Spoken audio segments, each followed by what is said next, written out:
मित्रों नमस्कार, मैं अशोक पांडे अनहद और आज मैं एक गुमनाम योद्धा को नमन करने के क्रम में पुनः अयोध्या में हूँ और उस स्थान पर हूँ जो भगवान राम के चरणों के ठीक नीचे जो स्थान है, मंदिर के ठीक पीछे परमादरणीय डॉक्टर दशरथ सिंह तोमर जी निवास करते हैं। दशरथ नाम तो भगवान राम के पिताजी का था, महनीय उस नाम की कृपा बड़ी असीम है। और ये स्थान महत्वपूर्ण इसलिए भी है कि भगवान राम के चरणों को छूकर जब हवाएं बहती होंगी तो निश्चित रूप से डॉक्टर साहब को स्पर्श करती हुई आगे बढ़ जाती होंगी, उसका पुण्य लाभ इनको मिलता होगा। इंद्रदेव जब बरसते होंगे तो वो जल भगवान श्री राम के मंदिर से होता हुआ डॉक्टर साहब के मकान तक आता होगा और उसका भी प्रतिफल इनको निश्चित रूप से मिलता होगा। और जो सबसे बड़ी बात है जिस उद्देश्य से मैं यहाँ पर बैठा हूँ, वो हमारे उन गुमनाम संत जिनको हम नेताजी सुभाष चंद्र बोस के नाम से जानते हैं, उनका सानिध्य आपको मिला। उनके लिए डॉक्टर दशरथ सिंह तोमर साहब उन गुमनाम संत का इलाज भी करने जाते थे, उनका इलाज करते थे, उनके साथ बैठते थे। काफ़ी देर तक वार्ताएं होती थी जिसमें वो अपने को सुभाष चंद्र बोस न कहते हुए भी सुभाष चंद्र बोस की तमाम बातें, अनेक बातें साझा कर जाते थे, बता जाते थे। तो आदरणीय डॉक्टर साहब से मैं उनके संस्मरण सुनने के लिए उनसे निवेदन करना चाहूँगा और अब कैमरा मैं उन्हीं की तरफ मोड़ता हूँ। डॉक्टर साहब, सबसे पहले आप उन संत जिनको गुमनामी बाबा भगवान जी कहते थे, यहाँ पे गुमनामी बाबा तो शायद बाद में लोग कहने लगे हैं, भगवान जी कहा करते थे, तो सबसे पहले उनसे आपकी मुलाकात कब हुई, कैसे हुई, किस माध्यम से हुई? आदरणीय अशोक जी, मैं आपसे ये कहना चाहता हूँ, आप जिस मुद्दे पर काम कर रहे हैं निश्चित ही यह बहुत ही प्रशंसनीय कार्य है। बहुत कम लोगों ने इस पर रिसर्च किया और इस विधा को आप बड़ी तेज़ी से आगे बढ़ा रहे हैं, उसके लिए आपको साधुवाद, धन्यवाद। नेताजी सुभाष चंद्र बोस के बारे में यहाँ भी अनंत कथाएं जी, उसमें एक मैं भी साक्षी था कि इस शहर का मैं चिकित्सक था। उन्होंने ये महसूस किया कि अच्छा चिकित्सक है तो मैं बुला के दवाई कराऊं। तो परमात्मा प्रसाद पांडे एक नौजुवक कारपेंटर का काम करते थे। जी जी, उनके घर पे कुछ काम लगाए हुए थे, काम उन्होंने नए तरीके से सब तैयार कर रहे थे। उनके पास स्केटर जो लिटरेचर है जो कि साधारण साधु के पास नहीं होता है यहाँ जी, वो भले ही जीर्ण शीर्ण छोटी कुटी में रहते थे, लेकिन साहित्य की जो उनके पास भरमार पुस्तकों की थी जी, वो आज भी ट्रेजरी में देखा जा सकता है, रिजर्व किया गया है। फैजाबाद ट्रेजरी में है जी। महात्मा प्रसाद पांडे हमारे पास आए कि आज आपको एक संत को चिकित्सा के निमित्त देखना है। वो हमने कहा कि उनको बुलाइए, उनका नहीं, वो यहाँ नहीं आ सकते हैं, आपको ही चलना पड़ेगा। आपको जो फीस होगा वो दिया जाएगा, लेकिन आपको चलना पड़ेगा वहाँ। तो मैंने कहा कि मैं आपकी क्लिनिक बंद करके चलूँगा देखूँ। मैं पहुँचा उनके पास तो जाते ही उनका पहला शब्द था कि मैंने वहाँ पर उनके सामने जगदम्बे महिला, बड़ी पूजनीय महिला हैं, सरस्वती जिनका नाम था, जिनको वो जगदम्बे कहते थे। जी जी, भगवान जी उनको जगदम्बे कहते थे। उन्होंने कहा कि जगदम्बे से, परमात्मा पांडे ने कहा जगदम्बे से मिल लीजिए आप। हाँ। उन्होंने कहा यहाँ जो कोई आते हैं जी, इनको भगवान जी बोल के प्रणाम करते हैं। हाँ। आप भी भगवान जी बोलिएगा, अच्छा, प्रणाम करिएगा, फिर बातचीत शुरू करिएगा। पर्दे के पीछे ही रहते हैं, बातचीत हाँ। करेंगे आपसे जी। और आप उनसे बातचीत करिए। आप यहीं बाहर बैठ जाइए, बीच में खिड़की के बाद पर्दा पड़ा हुआ है। हाँ। पर्दे के अंदर वो बैठे हैं और एक रोरिंग साउंड, अच्छा, एक गरजती हुई आवाज़। हाँ हाँ हाँ, मैं हमसे पूछा गया नाम, हाँ। मैंने कहा दशरथ सिंह तोमर। हाँ।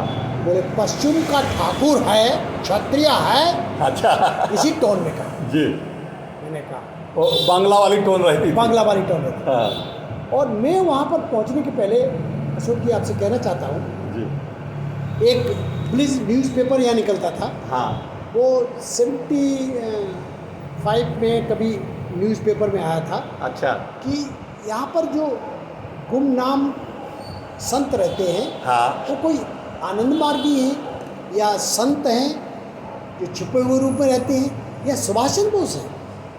ये पेपर में पढ़ा था तो मेरे हृदय में बड़ी अभिलाषा थी कि कोई चांस मिलेगा तो मैं भी जाऊंगा इनके पास। संयोग से एज ए चिकित्सक मुझको बुलाया गया तो मेरे मन में ये बात थी कि मैं कैसे पूछूं हाँ। कि ये सुभाष चंद्र बोस है कि नहीं। अच्छा हमको एक ही बात समझ में आई, मैं बांग्ला जानता था, बंगाल में मेरा एजुकेशन हुआ, जी तो मैं हर प्रश्न को उनको बांग्ला में बात किया। हाँ मैंने हर अपनी बात को बांग्ला में कहा। अच्छा उन्होंने उत्तर में जैसा एक बंगाली हिंदी बोलता है हाँ। उस माफी की बोला। अच्छा हिंदी में ही आपको उत्तर दिए सारे? वो हिंदी में ही उत्तर देते थे जैसे बंगाली हिंदी बोलता है। हाँ जैसे बंगाली की एक हिंदी बोलने की टोन होती है, जी बीच बीच में उनका उद्धरण करूँगा मैं, हाँ। उसी टोन में वो बोलते थे। मैं बांग्ला में क्वेश्चन करता था, अच्छा वो कभी भी बांग्ला में आंसर नहीं दिए। शायद ये छुपाना चाहते होंगे हाँ। कि मैं बंगाली हूँ बंगाली हूँ जी लेकिन ये बात छुप नहीं सकती थी। हाँ जी मेरे पास टेप रिकॉर्डर भी नहीं था, मेरे पास और उस समय ये माध्यम नहीं थे कि इसको वॉइस को मैं रिकॉर्ड कर सकता। लेकिन अच्छा हिंदी बोलने में उनको कोई दिक्कत नहीं होती? कोई दिक्कत नहीं। वो हिंदी बोलते बोलते उर्दू बहुत अच्छी बोल जाते थे। अच्छा वो हिंदी और उर्दू मिला करके उर्दू के अल्फाज बहुत अच्छे होते थे उनके। हाँ हिंदी बोलते थे जैसा बंगाली टोन में बोलता है, हाँ हम जाता है तुम आता है ऐसा करके बोलते थे। और जब फ्लो कोई बातचीत का शुरू करते थे, कोई क्वेश्चन मैंने रेज कर दिया हाँ तो इंग्लिश में उसका बहुत अच्छा आंसर बोल देते थे और इंग्लिश बहुत परफेक्ट ढंग से बोलते थे। अच्छा बहुत अच्छी इंग्लिश की टोन थी, हाँ। इंग्लिश का नॉलेज था। हाँ। और जब उनका यहाँ अंतकाल हो गया था हाँ। उस समय लिटरेचर भी जो उनके पास मिला था हाँ उसमें उनकी राइटिंग मैंने जाकर के देखा। वो इंग्लिश की राइटिंग भी उनकी बहुत ही ऑर्नामेंटल राइटिंग थी, अच्छा जो कि आज भी फैजाबाद ट्रेजरी में रिजर्व है। हाँ और हर बुक को उन्होंने बुक के किनारे जो हाशिया होता था हाँ उस पर अपनी हैंड राइटिंग में लिखते थे। अच्छा और एक बुक थी जिसमें कि ये लिखा था कहीं हाँ। कि Netaji Subhash Chandra Bose died in plane crash on 1945 अच्छा। Such and such. जी। उस जगह लिखी हुई उस किताब पर हाँ उन्होंने अपने हाशिया में लिखा है हाँ रॉन्ग स्टेटमेंट। अच्छा रॉन्ग स्टेटमेंट। ऑर्नामेंट राइटिंग है, मैंने हाँ। देखा है। आज भी फैजाबाद ट्रेजरी में बुक जमा है, अच्छा। उसको देखा जा सकता है। हाँ तो ये जो नेताजी से संबंधित चीज़ें जानता होगा वही व्यक्ति लिख सकता है? वही व्यक्ति लिख सकता है। तो और वो नेताजी सुभाष चंद्र बोस ही थे, वही जो थे। खुद अपने बारे में जब लिख रहे हैं तो उनसे बर्दाश्त नहीं हुआ। हाँ। उस बुक में प्रिंटेड है तो किनारे लिख दिया रॉन्ग स्टेटमेंट। जी और उसी जो हम सुनते रहते थे कहानियाँ, जो लोग कहते थे, प्रशासन के लोग बताते थे, हाँ। वो तो प्लेन केस में डेथ हो गई थी और उसमें कोई बात करके जी फालतू मत बोलो किसी से। तो उस सेंस में हम जब जिलाधिकारी फैजाबाद से मिले हाँ तो उन्होंने कहा कि एज ए डीएम मैं कह रहा हूँ हाँ कि वो प्लेन केस में डेथ हो गई, तुम भी तो गवर्नमेंट एम्प्लॉय हो, जब तुम्हारा डिस्ट्रिक्ट मजिस्ट्रेट कह रहा है तो तुमको क्या कहने चाहिए समझते हैं। तो तब से मैंने हाँ। बस कभी जबान से मैंने कोई पेपर स्टेटमेंट नहीं दिए। अच्छा और मैंने कहा सर अब आप जब कलेक्टर कह रहा है ये बात, हमारा कलेक्टर कह रहा है तो हम ही गवर्नमेंट एम्प्लॉय है, वही कहेंगे जो आप कहें। हाँ आप कहाँ थे उस समय डॉक्टर पोस्ट? उस समय मैं पोस्टेड था गवर्नमेंट होम्योपैथिक मेडिकल कॉलेज में as a professor incharge principal था। अच्छा जी। तो उस संदर्भ में प्रिंसिपल से हमारा डीएम प्रशासनिक अधिकारी होता है, हाँ। उनसे मिलना जुलना होता था, उसी से बातचीत की। लेकिन उनके उन्होंने आपको कहा कि आप मुझसे अलग स्टेटमेंट ये ना कहें कि ये नेताजी हैं? हाँ मतलब जी। उन्होंने डायरेक्ट नहीं कहा। हाँ। लेकिन कहा हमसे ये पूछा अच्छा डॉक्टर तुम आप गए थे और पेपर में आ रहा है कि आप भी गए? हाँ। कहा गया था। हाँ। तो उन्होंने कहा कि अच्छा जरा आइए अंदर, हमारी वाइफ जो है हाँ। आपसे बात कर चाय पिलाता हूँ। अच्छा तो अंदर चैम्बर में वो डीएम साहब लेके गए। अच्छा तो उनसे ज़्यादा उनकी वाइफ बहुत इंटरेस्टेड थी। हाँ जिलाधिकारी महोदय उस समय इंदु कुमार पांडे जी। हाँ जी, हाँ पांडे जी। तो हमारी बात सुन करके वो भी स्तब्ध रह गए और हमारी पूरी वार्ता जो हमारा इंटरव्यू था जिनको मैंने अच्छे से समाधान किया उससे उनको भी लगा कि है। लेकिन उनका जब कलेक्टर कह रहा हूँ तो आप क्या वो बात की बात हाँ उनको ऊपर से जैसा निर्देश। जैसा निर्देश। जब वहाँ पर मैं महात्मा पांडे हमारे पास परमात्मा आए, हाँ तो उन्होंने कहा कि आपको चलना होगा। तो मैं एक होम्योपैथिक डॉक्टर के यहाँ हैसियत से उनके पास गया था। जी। तो उसके नाते हमारे जो फॉर्मेट में है केस टेकिंग का, हाँ कि नाम, उम्र, प्रीवियस डिसीजेज, हाँ। Personality, evaluation of the symptoms करने में, पूरी हिस्ट्री जान। माइंड, हाँ बॉडी, फिजिकल बॉडी, मेंटल जी। बॉडी, सबका इवेल्युएशन हम लोग करते हैं। उसी श्रृंखला में जो बातचीत मैंने किया, हाँ। उससे मैं निश्चित हो गया था कि ईश्वर संतोष। अच्छा। जैसे उन्होंने एक बार कहा, उस समय जब मुझको बुलाया तो उनको फीमर का हेड का फ्रैक्चर हुआ। अच्छा। तो उन्होंने कहा कि हमारा एक बार फ्रैक्चर और हुआ था पहले। हाँ उस समय मैंने सी रिंगर एंड कंपनी कलकत्ता से दवाई मंगाया था, होम्योपैथिक दवा। उसका नाम तुम सुनता है, जानता है? हाँ। उन्होंने कहा हाँ मैं जानता हूँ, मैं कलकत्ता से एजुकेशन लिया। तो उन्होंने कहा कि वो दवाई हमने उसको लिखा, अंतर्देशीय चिट्ठी लिखा, उसका कोई आंसर नहीं आया। हाँ। तो तुमको मैं इसीलिए बुलाया कि इसका दवाई करो, मेरा फ्रैक्चर हुआ है। अच्छा। तो मैंने इसलिए पूछा, इसके पहले कभी चोट लगी, इसके पहले क्या क्या बीमारियां थी, हाँ। इसके पहले आपका लाइफ का ऑक्यूपेशनल आपका कैसे एंगेज थे, जी। क्या कार्य पद्धति थी आपकी, ये हमारा फॉर्मेट में आता क्वेश्चन का। हाँ। And that I asked him like that. उसमें उन्होंने कहा एक समय था, हाँ। जब हम लगातार हॉर्स राइडिंग किया, तब हुआ हमको पाइल्स। अच्छा। पाइल्स की हिस्ट्री आई बीच में, तो उसके बारे में मैंने पूछा। हाँ हाँ ब्लीडिंग पाइल्स था। हाँ। तब हमने कहा तुमने दवाई आपने क्या लिया उस समय, मैं फॉलो करूँ उसी को, और किस डॉक्टर ने उस समय दवाई दिया। अच्छा। मेरा क्वेरी था टू अंडरस्टैंड हिम कि वो कहाँ कहाँ कांटेक्ट में थे। हाँ। मेरा इंटेंशन यही था क्वेश्चन। उन्होंने कहा तुम डॉक्टर यूनान का नाम सुना है? हाँ। बंगाल में होम्योपैथिक के फाउंडर्स डॉक्टर महेंद्र लाल सरकार, डॉक्टर यूनान, उनका नाम उन्होंने हमको उस समय कहा था। अच्छा। मैं चूँकि बंगाल का स्टूडेंट था, जी। मैं उन अथॉरिटीज़ को जानता था, हाँ। और उनसे, उनकी राय से उस समय दवाई उन्होंने किया था। तो हमको उन्होंने क्वेरी करते थे, उनके पास बैटरी मेडिका की बुक्स रहती थी, किताब खोज के लाते थे। उसी सिलसिले में बातचीत करने में मैंने एक बार कहा कि डॉक्टर यूनान का 40 इयर्स ऑफ प्रैक्टिस बुक तो मैं नहीं देखा हूँ। हाँ। उन्होंने कहा तुम नहीं पढ़ा है अभी तक? मैंने कहा नहीं। तब उन्होंने कहा तो फिर मैं तुमको बुक देता हूँ, उसको पढ़ के हमको वापस करेगा। जी।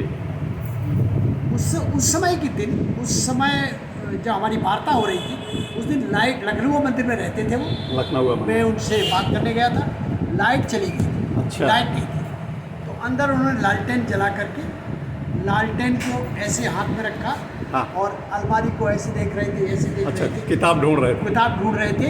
हाँ। और पर्दे के बीच में और खिड़की के बीच में गैप। इतना अंतर था, गैप था, मैं बिल्कुल अंधेरे में था। हाँ। वो उनका चेहरा लालटेन के सामने था। हाँ। तो मैंने बखूबी उनके चेहरे को ठीक से देखा। अच्छा। वो कुछ किताब देख रहे हैं, मैं उनका चेहरा देख रहा हूं। ये जब आप पहले दिन गए थे उसी दिन की घटना? पहले दिन की घटना है, जब बुक्स के बारे में। अच्छा, भाग्यशाली रहे, आपको पहले दिन दर्शन हाँ, हुए। हाँ। तो बातचीत करते करते हाँ। उनका मैंने चेहरा देखा अच्छा। कि हुआ 6 फीट का एक फिगर, हाँ। जो गर्मी के दिन थे, हाँ। जनेऊ पड़ा हुआ था, हाँ। पीले रंग का, नीचे पीले रंग का लुंगी पहने थे, जी।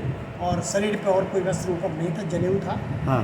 और दाढ़ी थी जो कि नीचे तक थी, सामने के बाल बिल्कुल खुले हुए थे हाँ। पीछे से। इस रूप में मैंने देखा, और मेरे पास कोई फोटोग्राफ नहीं है। अच्छा, देखने से वो लगा कि वही चेहरा है जो हम लोग वर्दी में देखते हैं सुभाष चंद्र बोस का।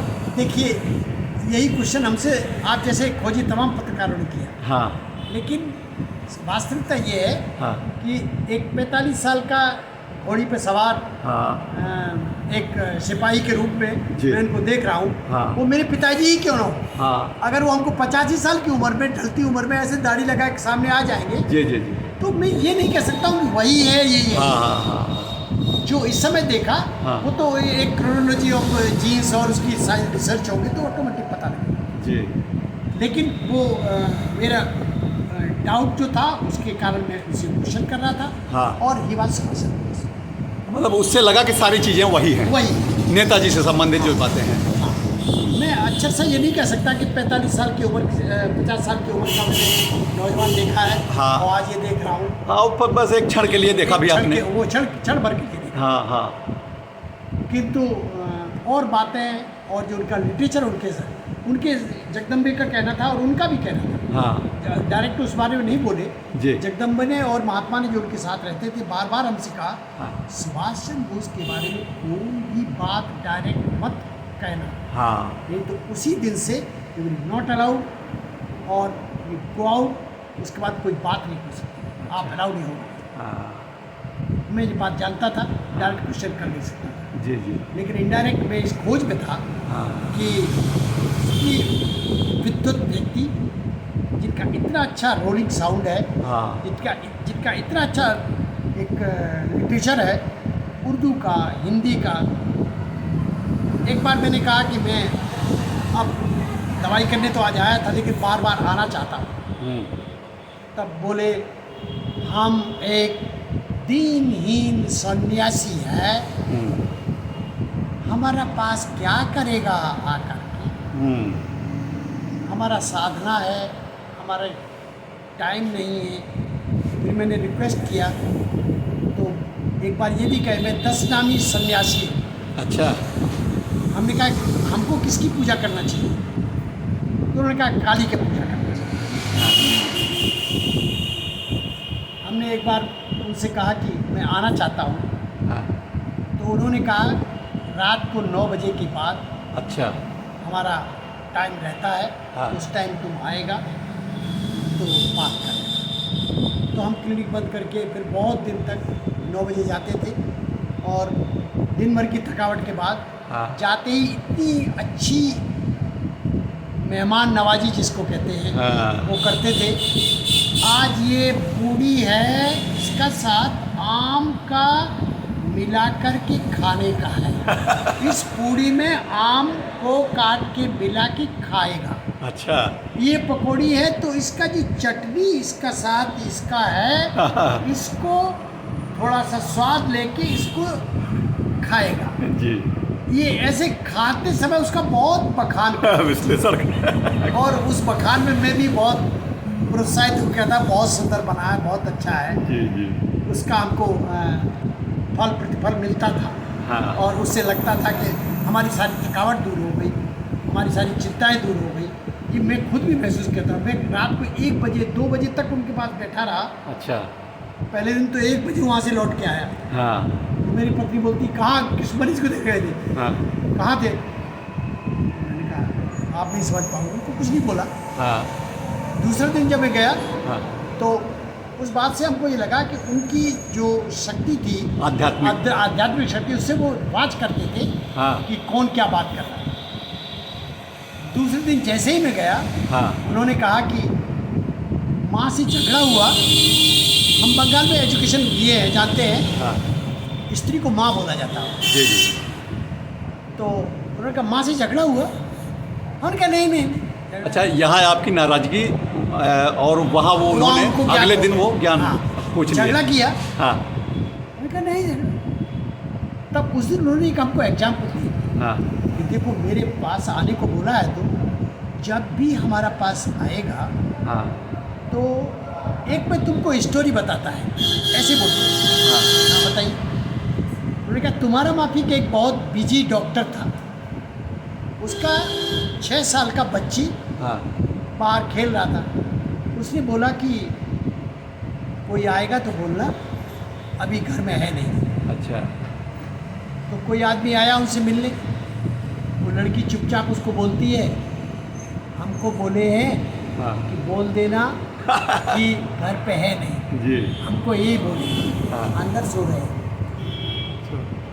तो उस बच्ची का माफिक जब तक ब्रेन है, हाँ। हमारे यहाँ आना तो उसी तरह का ब्रेन लेके आना। क्या बात, एकदम खाली एक कोरा कागज जैसा जी। ब्रेन, जी।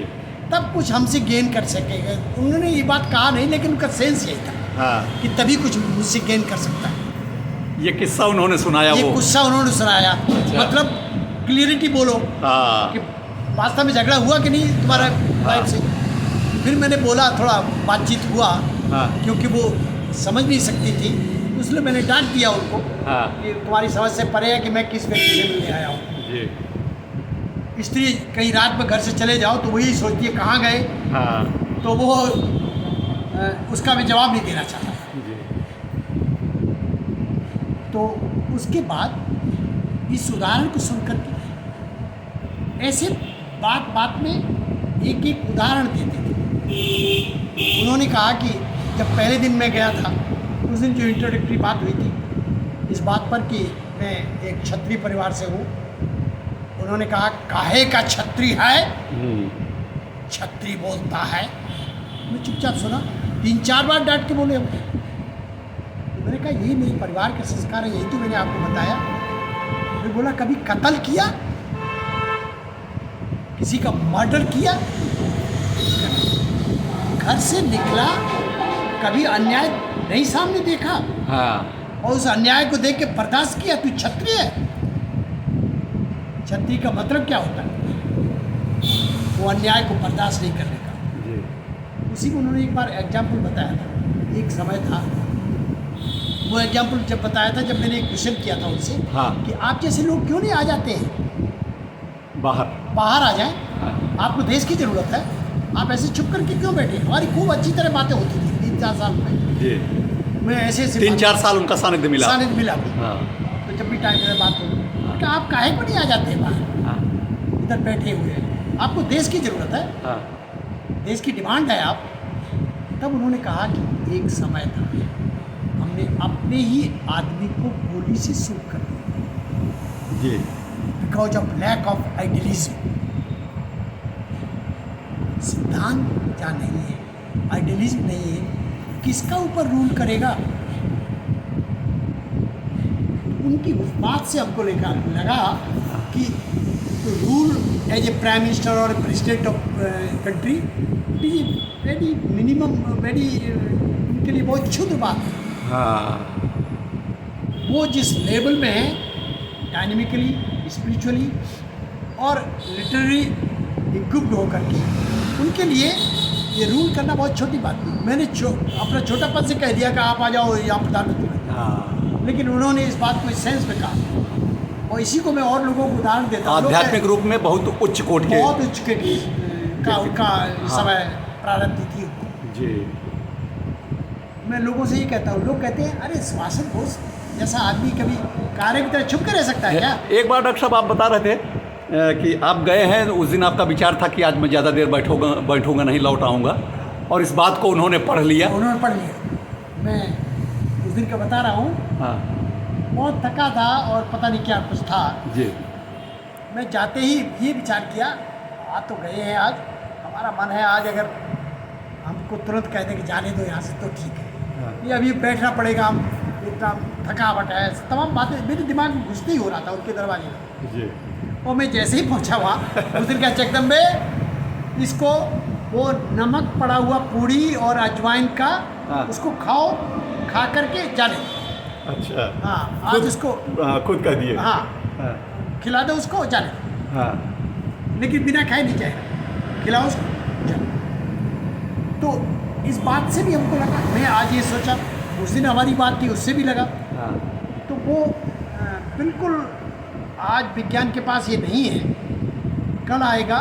विज्ञान तो बहुत प्रगति पर है हाँ कि एक बात निश्चित हो जाएगी, जो स्पिरिचुअल थॉट के लोग हैं, हाँ आज कंप्यूटर युग आ गया है, आर्टिफिशियल इंटेलिजेंस हो गई है, जी ये इंटेलिजेंस नेचुरल वे में हो जाएगी लोगों को, उससे वो इक्विप थे उसी समय, वो उनके पास था।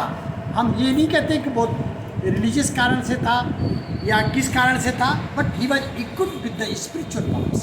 जी इसको मैंने उनके कार्य से, उनके भाषण से, बातचीत से महसूस किया।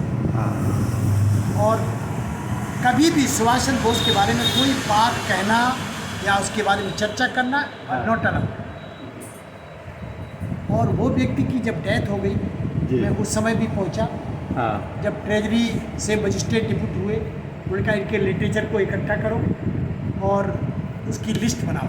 जी उस लिस्ट में जो लिटरेचर उनके पास थे, हाँ उसमें 13 संदूक थे जिन पे लिटरेचर भरा हुआ था। अच्छा करीब अनगिनत बोरियां थी जिनमें कि पेपर की कटिंग थी। हाँ जब भी कुछ कोई टॉपिक सुभाष चंद्र बोस के बारे में जिस पेपर में निकला है, हाँ वो सारे पेपर वहाँ बोरियों में भरे हुए पड़े थे। हाँ और वो आदमी सुभाष चंद्र बोस के बारे में कोई बात नहीं सुनता था, करता था। उनका जब बक्सा खोला गया जी। तो ऊपर आईएनए की ड्रेस 6 फीट के आदमी की, हाँ आईएनए लिखा हुआ वो ड्रेस कपड़ा मिला जो आज भी रिजर्व है। हर बक्से में ऊपर जानकीनाथ बोस का फोटो, उनकी माँ का फोटो, वो फोटो हर बक्से में ऊपर रखा है। तो वो ही बात हाँ, किसी दूसरे के माता पिता की फोटो कोई दूसरा क्यों रखेगा? और सबसे बड़ी बात उनकी हैंड राइटिंग में जी। जो आज भी ट्रेजरी में है, उसकी एक चिट्ठी हमको भी दिए थे कि होम्योपैथिक दवाई कैसे खाना, मुँह साफ करना, अपनी हैंड राइटिंग में। जैसे बंगाली हिंदी लिखता है, अच्छा। उस टोन में उन्होंने हिंदी लिखा। हाँ। लेकिन उनका इंग्लिश बांग्ला तो मास्टर थे ही, इंग्लिश की राइटिंग, उर्दू की राइटिंग बहुत अच्छी थी। उसको उनके पास जो बचे हुए सामान है उनसे देखा जा सकता है। अच्छा, कभी जो उनसे संबंधित चीज़ें हुई हैं उनके जीवन में, जैसे युद्ध वगैरह में, आईएनए की जो लड़ाई वगैरह, इस तरह की कभी कोई चर्चा आपके सामने हुई हो? आईएनए की लड़ाई के बारे में सही बात तो ये मुझको भी नहीं मालूम था। मैं हाँ। ऐसा क्वेश्चन नहीं कर पाया था। हाँ लेकिन इतना जरूर था, हाँ। हमने कहा कि एक दिन उन्होंने कहा कि हाँ, जब वो पहला मेरा उन्होंने कहा कि छत्री हो के तुम कैसा चला आया, हाँ। तो मैंने उनसे एक धृष्टा किया। मैंने कहा कि क्या कानून हाथ में ले लूँ मैं? हाँ तब उस पर बहुत नाराज होकर के, और उसके बाद 2 दिन का भाषण इसी बात पे हुआ था अच्छा। कि तुम्हारा पार्लियामेंटियंस का बात करता है, हाँ तुम्हारा मिनिस्टर्स का बात करता है। पार्लियामेंटियंस कैसे पार्लियामेंट में लॉ अमेंडमेंट करते हैं, कॉन्स्टिट्यूशन को कैसे बनाते हैं, कैसे उसको लिखते हैं, हाँ। इसके बारे में जानता है कुछ? हमने कहा हमको तो नहीं मालूम है। उन्होंने कहा ये बताओ, एक उदाहरण दिया लेमैन की तरह हमको समझाया।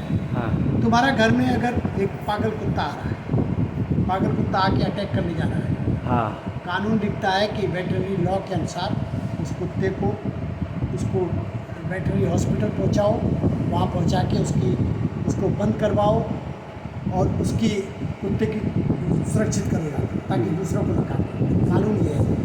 इतना जब करने जाएगा, उसके पहले तुम्हारे ऊपर अटैक कर रहा है, खा रहा है, काट ले रहा है, हाँ उसके काटने के बाद क्या बीमारी होता जानता है? उसके बाद हाइड्रोफोबिया होकर मर जाता है। जी। तुम डॉक्टर होकर ऐसा जानता है हाँ। तो उस कुत्ते से पहले बचेगा कि उसका कानून का पालन, कानून जो लिखा हुआ है उसको पढ़ने जाएगा। हाँ तुम्हारे घर में कोई डकैत आता है, वो कहता है मैं तुम्हारे घर में कूद के जा रहा हूँ, हाँ। तो तुम उसको बोलेगा कि हम जाता है FIR लॉन्च करने, हाँ कि वहाँ छत्तीस धर्म दिखाएगा। जी। कानून अपने हाथ में लेना होता है। कानून लिख क्या है, उसे कानून के बारे में उसकी धज्जियाँ उड़ाते हुए जो तथाकथित कानून बने हुए हैं उनके बारे में उन्होंने बहुत उल्टा, ये पार्लियामेंटियंस जैसे कानून बनाते हैं। कौन इसमें पढ़ा है, क्या जानता है, किस देश में किसके ऊपर रूल करेगा, जी। कैसे इसका कॉन्स्टिट्यूशन बनेगा, ये सब बातों को लेकर बहुत वो नाराज थे। देश की जो स्थिति थी उससे संतुष्ट नहीं थे। संतुष्ट कतई नहीं थे। क्या डॉक्टर साहब, जो बाद में ललिता बोस जी आई उनके मृत्यु के उपरांत, हाँ। कभी वो मिली आपसे, मुलाकात उनसे हुई? नहीं,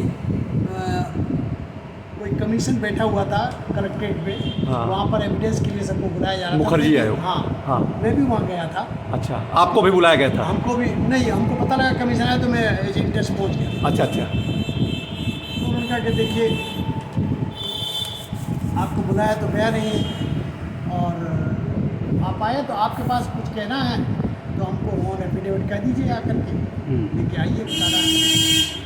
तो वही चाहते थे कि हम तुम विदाउट नोटिस आए हो तो तुम क्यों तवज्जो।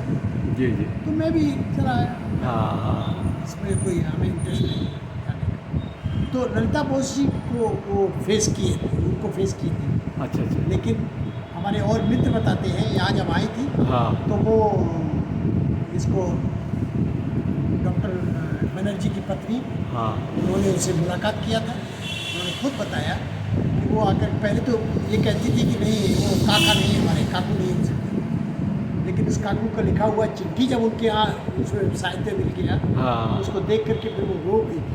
हाँ। यानी उतरा यहाँ पर ये था और मैं जान नहीं पाया, ये हमको पछतावा हुआ उनको। पछतावा होता। जी। तो इसमें डॉक्टर साहब कुल मिला के कोई शक नहीं है कि वो हमारे नेताजी ही थे, कोई शक नहीं। कोई शक नहीं है। अभी मैं तो ये चिकित्सक उनसे मिला जी जी, और उनका सानिध्य ग्रहण कर लिया मैंने। ये बहुत बड़ी बात थी। ये मेरे लिए बड़ा सौभाग्य का क्षण था। एक डॉक्टर साहब आप ये बता रहे थे कि कोई जिनसे आप जब प्रशिक्षण के दौरान आप कलकत्ता में कोई आपके टीचर थे। टीचर थे हमारे, उनका नाम मैंने लिया था सबसे पहले। हाँ, जब मैंने पूछा था मेरे इंटरव्यू में कि आप होम्योपैथिक दवाई का ज्ञान कहाँ से रखते हैं, हाँ। वो हमको लिटरेचर देते थे। हाँ। तो उन्होंने कहा कि तुम होम्योपैथिक कहाँ से पढ़ा? हाँ। मैंने कहा हमको होम्योपैथिक डॉक्टर B.K. बोस ने पढ़ा है। अच्छा, B.K. Bose. B.K. Bose was the founder of Calcutta homeopathic medical college. अच्छा। B.K. बोस जब 1973 में हमको क्लास ले रहे थे, उस समय इलाहाबाद के डॉक्टर एस एम सिंह भाई क्लास फेलो, मैं और डॉक्टर जो नई दिल्ली में बड़े बड़े पदों पर आसीन हैं, उनके सब शिष्य थे। हाँ। उस क्लास में वो सुभाष चंद्र बोस के बारे में अपना जो बात बोल रहे थे, हाँ। उन्होंने कहा हम अमेरिका भेजे गए थे, हाँ। जाओ और बम बनाना सीख के आओ। अच्छा। तो गोला बनाने गया था और वहाँ से गोली बनाना सीख के आया। अच्छा, सुभाष कह रहे थे कि सुभाष चंद्र बोस ने हमको भेजा हमको था। भेजा था। अच्छा। तो मैं जब यहाँ पहली बार मिलने गया हाँ। कि I have learn homeopathy from B.K. Bose, हाँ। तो उनके मुंह से एकाएक निकला हाँ। द रिवोल्यूशनिस्ट, हाँ। He taught you homeopathy. हाँ। ये शब्द उनके मुंह से निकला। अच्छा। और वो जब क्लास में हमको 73 में कहे थे, हाँ। तो मुझको मेरा डाउट जो था वो क्लियर हो गया। तो इन सब से ये निश्चित था कि मेरा बड़ा सौभाग्य था कि ऐसे क्रांतिकारी, ऐसे देश के जननायक, जिनकी भारतवासियों के आत्मा में जो आज भी विराजमान है, ऐसे व्यक्ति का नाम लेना ही एक गर्व की बात है। निश्चित रूप से। मैं उनसे मिल लिया हूँ और आप उनके बारे में खोज कर रहे हैं, ये सब भी आप बहुत ही धन्यवाद की बात है। बहुत बहुत आभार आदरणीय डॉक्टर साहब, बड़ी बात। राम जी के नाम से आपने नाम लिया तो याद आ गया, एक दिन उन्होंने कहा था मुझसे, हाँ। जब यहाँ राम जन्मभूमि के बारे में कोई कुछ नहीं जानता था, बातचीत नहीं हुई, जी। यहाँ पर खुदाई हो रही चल रही थी राम जन्मभूमि के नीचे। हाँ। तो आर्कियोलॉजिकल सर्वे ऑफ इंडिया के लोग खुदाई कर रहे थे। हाँ। तो हमसे एक दिन पूछा, तुम उधर कभी राम जन्मभूमि के पीछे गया?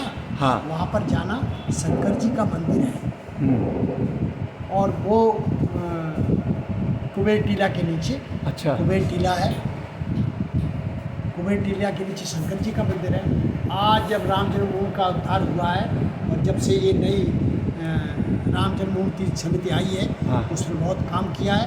उन्होंने खुदाई करके जो वास्तव में निकाला, हाँ। वहाँ पर शंकर जी का एक अद्वितीय मंदिर निकला है। ये चीज़ उन्होंने ये तब बता बात दिया। उन्होंने तब हमसे कही थी, कहीं जाना वहाँ पर, ये देखना दवा कुचला कहीं मिलेगा, वहाँ शंकर जी वो स्थान है। बहुत से विश्व स्तरीय मामले जो उस समय होते थे, उसकी जानकारी इनको यहाँ रहती थी। तो ये उनकी आध्यात्मिक शक्ति थी। बहुत आभार डॉक्टर साहब, बहुत समय दिया आपने।